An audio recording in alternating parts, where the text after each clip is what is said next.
Welcome to all of you on your YouTube channel GRL get ready for law. और कैसा गया आपका paper ये आप लोग बता सकते हैं।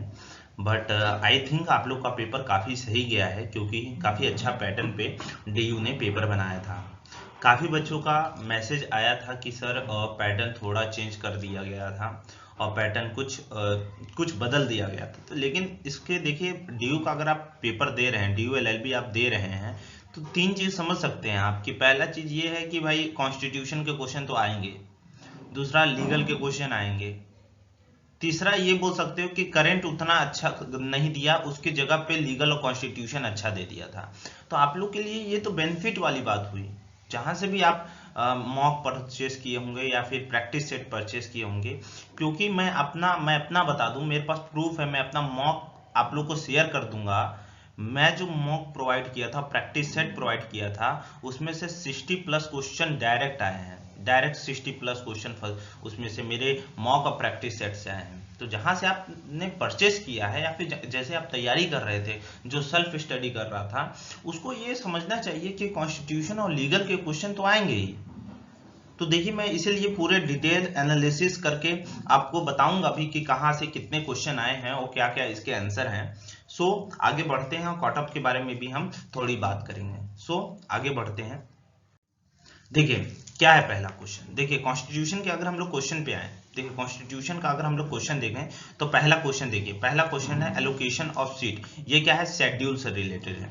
तो जो 12 शेड्यूल है उसी में से समझ लीजिए एक क्वेश्चन आ गया कॉन्स्टिट्यूशन के। ये कौन सा? पहले में ही समझ लीजिए कि आर्टिकल शेड्यूल, ये तो इंपॉर्टेंट था, तो पहला ही क्वेश्चन। दूसरा क्वेश्चन जो कॉन्स्टिट्यूशन से ही है वो है बेसिक स्ट्रक्चर।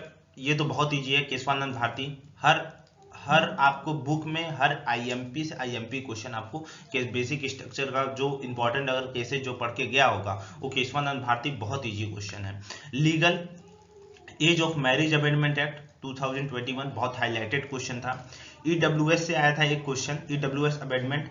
देखिए, अमेंडमेंट पहले मैं बताया था, मेरे वीडियो अगर आप देखेंगे या फिर जो लेक्चर मैंने BS राणा सर से करवाए थे, जो LLB BHU LLM कर रहे हैं, उन्होंने साफ कहा था कि अमेंडमेंट 100 से 105 तक बहुत इंपॉर्टेंट है। आपको मैं ये वो क्वेश्चन बता रहा हूं जो मेरे मॉक से डायरेक्ट आए हुए हैं, डायरेक्ट मॉक से आए हुए हैं। और बाकी मैं लीगल का तो लिया ही नहीं हूँ। लीगल जो पोर्शन है वो मैं लिया ही नहीं, छोड़ दिया हूँ, क्योंकि लीगल ऐसा क्वेश्चन है, बोला जाता है कि भाई लीगल का फिक्स क्वेश्चन होता है, तो लीगल का बात नहीं कर रहा हूँ। लेकिन ऐसे क्वेश्चन जो डायरेक्ट आए हैं, देखिए ये भी शेड्यूल से क्वेश्चन आया था। ये देखिए, Simon Commission, Gandhi Irwin Pact, Cripps Mission और कैबिनेट मिशन, ठीक है, ये डायरेक्ट आया था। ये भी कॉन्स्टिट्यूशन का क्वेश्चन है। 7 नंबर क्वेश्चन, ये तो बहुत बार रिपीट किया गया है, इस पे कोई बात ही नहीं करना चाहिए। एसेशन रीजन से एक क्वेश्चन आया था जिसमें 26 नवंबर वाला क्वेश्चन था। 26 नवंबर वाला क्वेश्चन था, कॉन्स्टिट्यूशन डे वाला क्वेश्चन था, जो क्वेश्चन था। फिर कुलभूषण जाधव वाला केस था ICJ, ये मतलब बोल सकते हो कि बहुत इजी क्वेश्चन थे। एग्जीक्यूटिव पावर ऑफ यूनियन, ये था प्रेसिडेंट कैन नॉट अपॉइंट। देखिए, स्पीकर का ये वाला क्वेश्चन और दूसरा क्वेश्चन की जो प्रिसाइड करता है बोथ द हाउसेस को, ये दोनों इंपॉर्टेंट, दोनों बहुत बार रिपीट किए गए क्वेश्चन है। फिर मैच द फॉलोइंग में आया था ये आर्टिकल 29 क्लॉज 2, आर्टिकल 30 क्लॉज 1, ये क्वेश्चन। फिर उसके बाद आया था impeachment charges against the president is preferred bye either house of the parliament. उसके बाद राइट टू इंटरनेट, ये जो केस था, ये किसका केस था, ये मैंने बताया भी था कि ये रामदेव बाबा वाला केस था।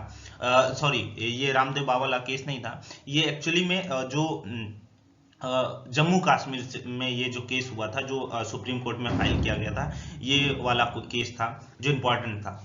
ये देखिए, ये जो क्वेश्चन था, एक्स वोन द इलेक्शन फिर independently and join the majority party, ये एक्चुअली जो ये क्वेश्चन है वो है शेड्यूल 10 का। देखिए, शेड्यूल से कितने रिलेटेड क्वेश्चन आ गए। एक तो हो गया एलोकेशन, दूसरा हो गया ये article schedule first, and third ये हो गया एंटी डिफेमेशन लॉ 10। तो जब बता, आप सोच सकते हैं कि शेड्यूल से 3 क्वेश्चन आ गए, मतलब जो अच्छे से सिर्फ शेड्यूल पढ़ा होगा उसके समझ लीजिए 12 नंबर बन गए, 12 नंबर बन गए। मैं क्या बोला था आपसे, आप मेरी वीडियो देखते होंगे तो आप पहले से जानते होंगे कि मैं क्या बोला था कि प्रियम्बल से लेके directive principle of state policy तक आप एकदम अच्छे से कर लो। तो आप देख लीजिए, कोई बोल रहा है कि पेपर, मैं तो बोल रहा हूँ आपसे, अभी ही मैं बोल रहा हूँ कि कट ऑफ हाई जाएगी। जो सिली मिस्टेक करके आए हैं वो आप अपनी गलती है, वो एग्जामिनेशन या फिर जो पेपर सेट किया उसकी गलती नहीं है, आप सिली मिस्टेक करके आए हैं फिर। ठीक है, आप अगला देखिए। देखिए अब थोड़ा पॉजिटिव वे में लेते हैं इसको। देखिए 16 नंबर क्वेश्चन पे आते हैं। देखिए 16 नंबर क्वेश्चन क्या है, इसमें से पूछा गया था कौन नहीं है वाइस प्रेसिडेंट, तो फखरुद्दीन साहब नहीं थे। ठीक है, फिर गवर्नर से रिलेटेड क्वेश्चन आए थे, फिर नेशनल इमरजेंसी से क्वेश्चन आए थे, पिजन होल थ्योरी आया था, स्टेट का डिफिनेशन आया था, राइट टू स्लीप आया था, आर्टिकल से रिलेटेड क्वेश्चन थे।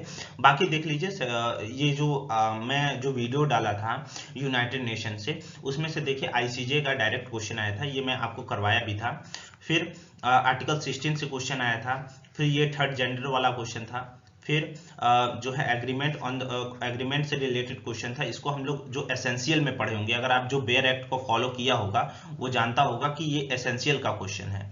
ये जो 28 नंबर क्वेश्चन है कि सेम थिंग और सेम सेंस में कोई भी कॉन्ट्रैक्ट जो है किया जाता है।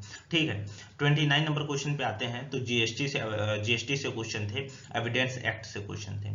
तो मैं ये 30 क्वेश्चन इसलिए लिया जो डायरेक्ट आया था, आपका इजी है। अब देखिए जो लोग बोल रहे हैं कि सर पेपर इजी था कि मॉडरेट था, ये क्या था, देखिए पेपर मॉडरेट होता है, कभी इजी नहीं होता पेपर। ठीक है, मॉडरेट था पेपर। और क्या हो सकता है, देखिए जो मैं जानता हूं कि बहुत लोग जो है बहुत अच्छा पेपर दे के आए थे। ठीक है, अब क्या है कि लोग क्या वो सोच रहे होंगे कि सर कौन कैसा कट ऑफ जाएगा, कौन नहीं, कैसा नहीं जाएगा, ये बात चल रही होगी। तो मैं आपको बता दूं कि जो सिली मिस्टेक करके आया है, जो सिली मिस्टेक अप्रोक्स 10 क्वेश्चन अगर उसके गलत हो गए हैं तो वो प्रॉब्लम में है, और जो यही 10 क्वेश्चन सही करके आया है वो पॉजिटिव में है। तो देखिए कट ऑफ मैं इसी से रिलेटेड जो है देख के बनाया हूँ, और आप जो है मेरा प्रीवियस वीडियो भी देख सकते हैं। मेरा ऐसा नहीं है कि गलत हुआ है कट ऑफ, बहुत ही एक्यूरेट कट ऑफ होता है मेरा, आप देख लीजिएगा। तो देखिए कट ऑफ के बारे में बात करते हैं। कट ऑफ के बारे में बात करेंगे तो सबसे पहले जनरल की बात करते हैं। जनरल की बात करेंगे तो जनरल का जो कट ऑफ है वो 240 प्लस आ सकता है, जाएगा 240, तो मान के चलिए 240 प्लस जाएगा ही जाएगा। अब बोलेंगे कि सर पेपर पैटर्न थोड़ा बदल दिया गया था डीयू का।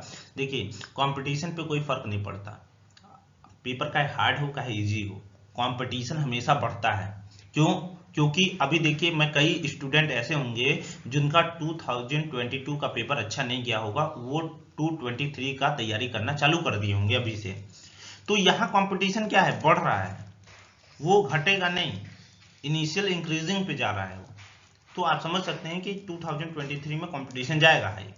अब ये 22 का बात कर लें अगर, तो कंपटीशन जो है वो हाई जाएगा, 240 जाएगा प्लस, क्योंकि पेपर भी मॉडरेट था तो इसलिए जो है जनरल का 240 प्लस जाएगा।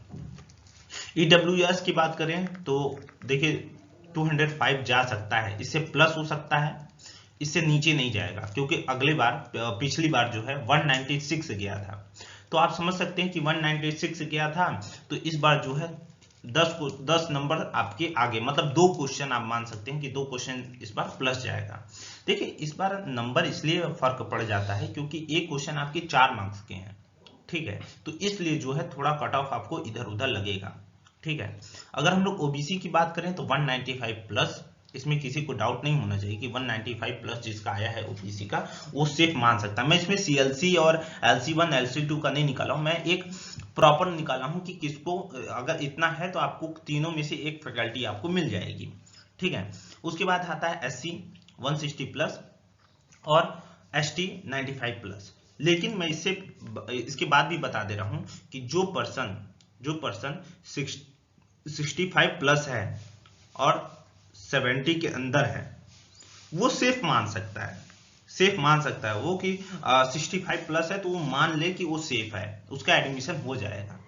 ठीक है, सो देखिए जो अच्छा पेपर करके आया है उसको बहुत बहुत बहुत बहुत बधाई, और जो जिसका पेपर हल्का सा उसके जो चेहरे पे उन जो सिकन होगी, उसके लिए किसी बड़े शायर ने, जब मैं अपना एंट्रेंस दे रहा था तब मैंने उनकी 4 लाइन पढ़ी थी कि ताश के पत्तों का घर नहीं बनता, एक छूटी हुई मुस्कान मुकद्दर नहीं बनता, मेरे दोस्त दुनिया को जीतने का हौसला रखो, एक हार से कोई फकीर और एक जीत से कोई सिकंदर नहीं बनता, लेकिन सिकंदर आपको बनना है। और कभी गिव अप मत कीजिएगा, मिलेगा मौका। आप कहीं ना कहीं चूके होंगे, उस जो माइनर मिस्टेक है उसको सॉल्व करिएगा तो आपको जरूर सक्सेस मिलेगा। अब मेरे को पता है आप लोग यहाँ तक देखे हैं तो आप लोग सब्सक्राइब जरूर कर देंगे। 500 की फैमिली मेरी कंप्लीट हो जाएगी, सॉरी आपकी कंप्लीट हो जाएगी। और ऐसे टीचर नहीं, ऐसे स्टूडेंट मैं आप लोग को गाइड करता हूँ। जो मैं मिस्टेक किया या फिर जो लोग करते हैं वो आप मत करिए। फिर से thank you so much, have a nice day और बाय बाय, सी यू।